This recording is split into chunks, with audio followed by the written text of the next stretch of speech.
আপনি নেইমারকে ছাড়া বিশ্বকাপ খেলার স্বপ্ন দেখেন? আমরা কোন ব্রাজিলকে দেখে পড়েছি?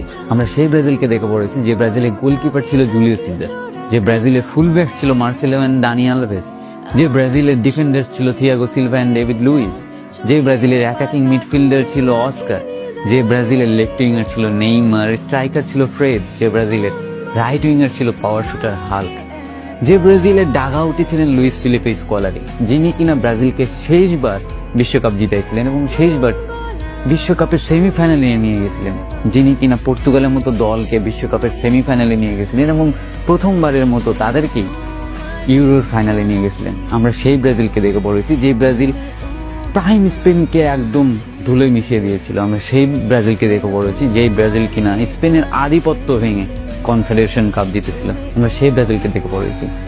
সেই ব্রাজিলে হয়তো বা অনেক প্লেয়ার ছিল, কিন্তু সেসব প্লেয়ার হয়তো বা ক্লাব ফুটবলে সেরকম ভালো কিছু করতে পারতো না বা সেরকম বড় বড় ক্লাবে খেলতো না, কিন্তু তারা তাদের দেশের জন্য যে পরিমাণ ইম্প্যাক্ট ফেলেছে, যে পারফরমেন্সটা করেছে, এখন হয়তো দলে অনেক তারকা তারকা ফুটবলের ভাষা, তারা অনেক দামি দামি ফুটবল ক্লাবে খেলে, তারা মার্কেট ভ্যালু একদম দখল করে রেখেছে, তারা তাদের ট্রান্সফার উইন্ডো একদম মানে জমজমাট।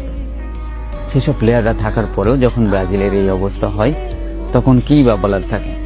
তারা ক্লাব ফুটবলে রীতিমতো মানে কি ম্যান, তারা একাই ম্যাচ জিতিয়ে আসেন, একাই চ্যাম্পিয়ন্স লিগ জিতিয়ে দেন, কিন্তু তারা ব্রাজিল দলে আসলে সেই হারিয়ে ফেলেন।